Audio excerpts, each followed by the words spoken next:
This video will demonstrate the sample retirement plan in Financial Mappers. Screenshots may vary depending on which Financial Mappers product you are using. To commence, you should go to the starting position. It is most important to identify whether this is a single or joint plan. If you are planning for a couple and you do not select joint, then you will not be able to assign salaries, assets and loans to different people or nominate when an account is owned jointly. This is a retirement plan for a single person, John, who plans to work part-time for the first 5 years. For this exercise, just a single entry of $75,000 will be added for living expenses. When making your plans, it is recommended that you take the time to complete a detailed budget. To simplify the plan, most of the interest-earning funds will be held in the transaction account.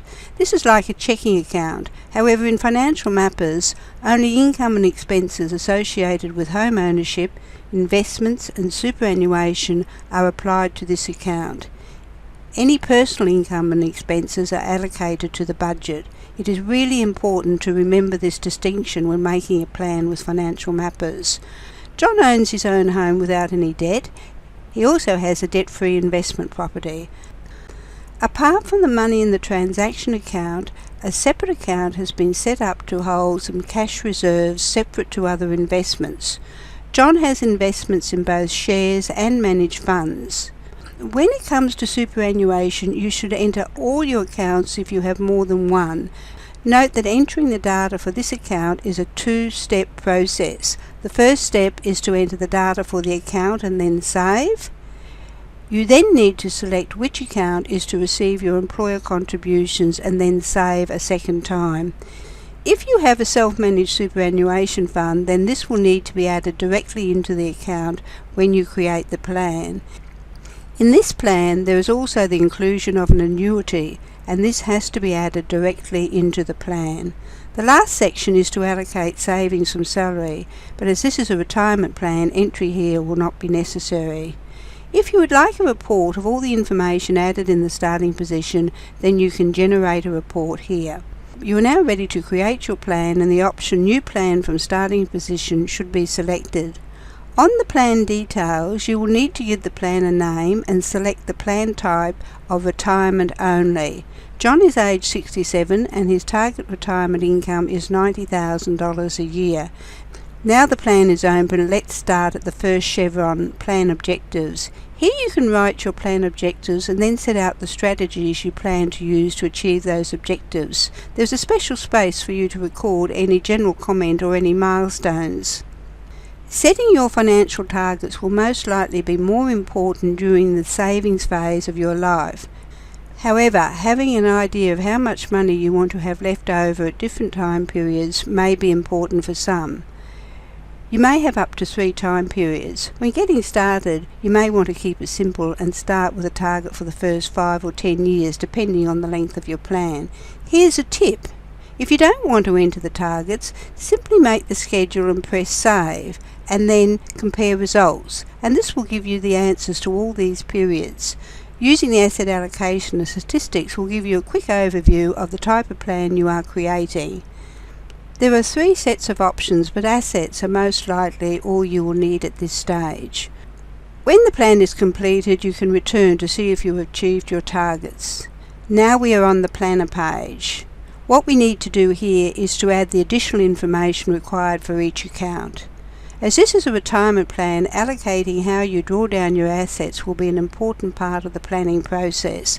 So let us start with the personal cash flow side of the planner page. Your salary was already completed in the starting position. Note you are not allocating any of this money earned in the first 5 years to save. One thing you may want to do is activate the means-tested pension. If you do this, then it will calculate if you are entitled to the age pension. With this plan, John has decided that for the first 6 years of retirement, he wants to have an overseas holiday costing $30,000 every second year. Thus, he is allocating $15,000 of his retirement income each year to save for this holiday. John has set aside $10,000 in a cash account and he does not intend to draw down any of these funds. John plans to reinvest the interest for the first 19 years and then deposit the interest into the transaction account thereafter. John has a share portfolio and he plans to have all the dividends paid to the transaction account to help fund his living expenses. He expects 60% of the fund will have imputation credits. John has decided to draw down the funds over the first 15 years of the plan. However, when you come to the managed fund account, he will not commence drawing down any funds until year 10 and draw the funds down over 30 years. This should leave funds in reserve if he needs to access them in the later stages of retirement. With managed funds, you can allocate the type of asset allocation, and in this case, a balanced fund has been selected. Note the different asset allocations between funds which are high growth, balanced and conservative. Dividends are going to be paid to the transaction account. It is anticipated that 20% of the funds will have imputation credits. Next on the list is superannuation. John has decided that as he gets older, he will reduce the percentage of growth assets, as these may be subject to more price fluctuations. Thus he has elected to have a high growth fund for the first 10 years, followed by a balanced fund for 15 years. The last 5 years of the plan will be conservative. John's superannuation also offers a management fee rebate for high account balances, and these have been entered. In the tab Drawdown, there are some things to take into consideration. Firstly, John is working part-time for the first 5 years and he will be entitled to employer superannuation contributions. For the program to accept these contributions, he must enter that time in the section called Transition to Retirement. When it comes to deciding how to draw down the funds, there are 3 options. The number of years for funds to last is the same as in other accounts. In this case, a percentage of funds has been selected. The third method is nominating a fixed dollar amount over different time periods. In addition, he can withdraw additional drawdown amounts. These are added to the main method of drawdown. There is a special rule for this drawdown. While all other drawdowns cannot be activated until you are in the retirement phase of the plan and you have reached your preservation age, these amounts can be withdrawn at any time. This was introduced for those who wanted to access an early release of funds during COVID. However, you need to ensure that you're entitled to take the early release of funds. Let us look at some of the graphs displayed in the superannuation account. The data view gives you even greater detail. John also has an annuity payable from a previous career, thus it is listed as an externally funded annuity. You can also purchase annuities, in which case the money is deducted from the transaction account. You need to nominate the value of the first year's payment and then the method of increase. On the second tab, you can nominate the method of taxation and tax credits if appropriate. Annuities have no resale value. In the graph of retirement accounts, the income from the annuity is listed as a subgraph. John has an investment property. Here we need to check all the tabs to see what needs to be added. Fees are for buying and selling costs of the property, and you can select either a percentage or a dollar value. With the investment return, the default rates are percentages. However, you can select to enter dollar values and the program will convert the value to a percentage. There is a special rule about rent increases. It is not based on the value of the property, but rather, once the rent in the first year has been established, the value is increased at the rate of inflation. Under the tab Building Improvements, you can include the data for calculation of building write-off. If you are planning any building improvements, then you can enter the cost of the improvement, the anticipated increase in the property value, and the amount for calculation of the base cost for building write-off. If you currently have assets being depreciated, you will need to select just one value and the average time over which these assets are to be depreciated. Capital purchases are items which cannot be written off as a recurrent expense. These are items like carpets and curtains. Note that the property is being sold in year 10 to provide more liquidity. The data view details the property sale. Once the property is sold, John needs to consider how he will reinvest those funds. In this example, he has decided to allocate some of the funds to buying a 10-year bond.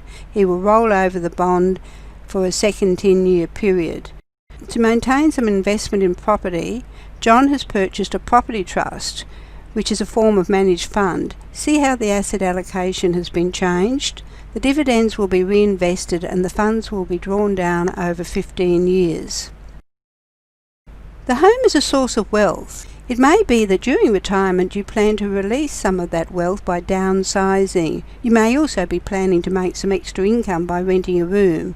If you are planning any building improvements, these can be entered. The last account to review is the transaction account. In the one-off receipts, John has included an anticipated inheritance of $100,000 and he has allocated this to year 20, although the actual year is not known. When you use the one-off withdrawals, the funds are withdrawn from the transaction account and deposited into the budget.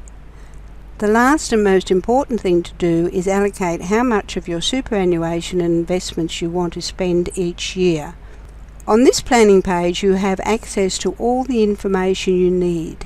The results can be in either present or future value. As you enter how much income you need for each period in the schedule, the transaction account balance will be displayed. This will demonstrate if you have sufficient funds in the account to pay the money to your budget. If the transaction account is overdrawn, you must re-evaluate how to fund the drawdown. You may need to sell real estate to give more liquidity, or you may need to transfer more funds to the transaction account.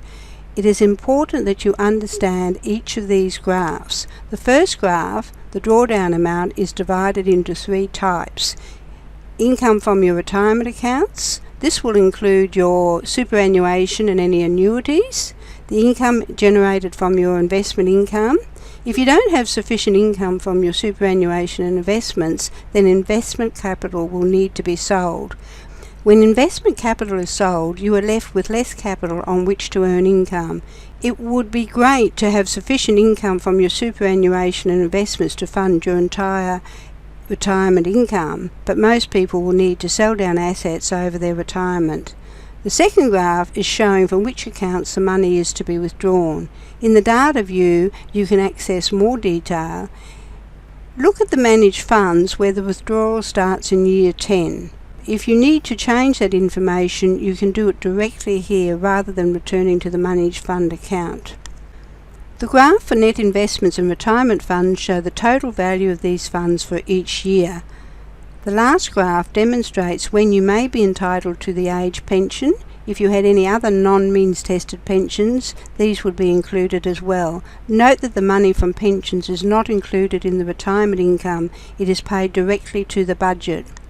This is a 30-year plan and John will be 97 at the end of the plan. Now, if he were younger, he may want to see when his investment funds will run out. What he can do is increase the length of the plan to, say, 50 years and view the results. Now we need to look at the cash flows between the transaction account, the retirement plan and the budget. In the transaction account, money is received from the funding accounts at the start of the year. The drawdown amount listed in the retirement income plan is deposited into the transaction account at the start of the year and is then transferred to the budget. In the budget, the income from the retirement plan is displayed as retirement income, investment income and investment capital. In year 10, the $20,000 withdrawn from the transaction account is displayed. In the last 5 years, the income from pensions is displayed. Note that sometimes the unallocated funds is showing an overdraft. This means you do not have sufficient funds to meet your budget expenses. If they are only small amounts, as in this case, you could ignore and adjust your budget closer to the time. If the amount is large, then you should review your plan and ensure that you have a balanced budget. It is always best to keep some money as unallocated funds. This is to meet any unexpected expenses. To rebalance your account, you can either reduce your expenses or increase the retirement income. In the first 5 years of the plan, John has increased his income by working part-time. Now the plan is completed, you can check back to see if you have achieved your financial targets. The best place to get a helicopter view of your plan is the review page. Here you can move the slider to any year and immediately see the results. Clicking on the information icons will give you even more information. The key indicator graphs are intended to let you check you have included all the elements of the plan. It is important that the transaction account is not overdrawn. If the account is overdrawn, then you will need to return to your plan and make changes. The drawdown funding lets you check that you have activated the drawdown from the accounts you want to use. Finally, the investment target graphs will display whether or not the targets have been achieved. On the report chevron, there are three main categories. The plan outcome report will demonstrate all the results of your plan in both present and future value. Here is a sample of the graphs. Assets and liabilities, income and expenses, return on investments, asset allocation in several formats, investment profile, and risk profile, which shows the percentage of growth assets. Note how over the length of the plan the percentage of growth assets is decreasing. If you are using Financial Mappers Pro or Financial Mappers Lite, you will have a fourth panel of reports created by the company providing access to the software. You also have an extra chevron called Plan Review, where these reports can be uploaded and reviewed one section at a time. Modelling tools can be used to consider different what-if scenarios. For example, what if the share market experiences a 3-year downturn? Cash flow modelling software is based on average returns. For this software, we are using the 20-year average return. Companies who have provided you with access to the software will most likely work on shorter averages, say the last 5 to 10 years. The reality is that prices move up and down around that average. With historical data, you can take a detailed look at that and see how it may affect the plan. For more details, you should read the PDF associated with this sample retirement plan.